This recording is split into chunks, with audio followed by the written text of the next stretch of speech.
বিরাট বাউল সঙ্গীত অনুষ্ঠানের আয়োজন হলদিবাড়িতে।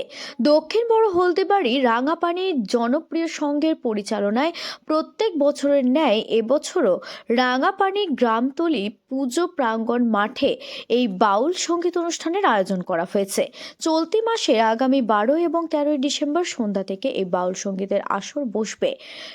লোকাল বাউল শিল্পী ছাড়াও নবদ্বীপ থেকে আগত বিখ্যাত বাউল শিল্পী দীপঙ্কর দাস, মালদা থেকে আগত সনেকা দাসী এবং শিলিগুড়ি থেকে আগত রসিক বাউল শিল্পী শিবানন্দ হালদার বাউল সঙ্গীত পরিবেশন করবেন বলে আয়োজকরা জানান। সেই ক্ষেত্রে এবারও আমরা সেই বাউল সঙ্গীত অনুষ্ঠানের আয়োজন করেছি। বাউল সঙ্গীত অনুষ্ঠানে বাউল পরিবেশন করতে আসছেন উত্তর ও দক্ষিণবঙ্গ থেকে শিবানন্দ হালদার, দীপঙ্কর দাস বাউল ও সনেকা দাসী। তার সাথে আরও কিছু শিল্পী থাকছেন। কদিন চলবে এটা আমাদের 2 দিন ব্যাপী চলবে। কয় তারিখ? এটা হচ্ছে 12-13 ডিসেম্বর, আর অঘ্রাণের হচ্ছে 25-26। তো সকল ভক্তবৃন্দদের উপস্থিত ও সহযোগিতা আমরা একান্তভাবে কামনা করছি। বলছিলাম এখানে তো দেখতে পাচ্ছি অনেক বড় প্যান্ডেল করা হয়েছে।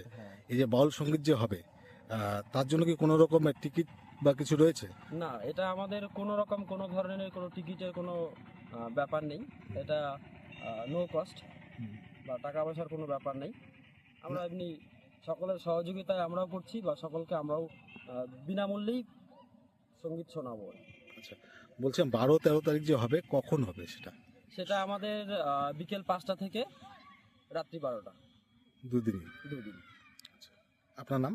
আমার নাম মধুসূদন সরকার, আমি এই ক্লাবের একজন সেক্রেটারি। ঠিক আছে।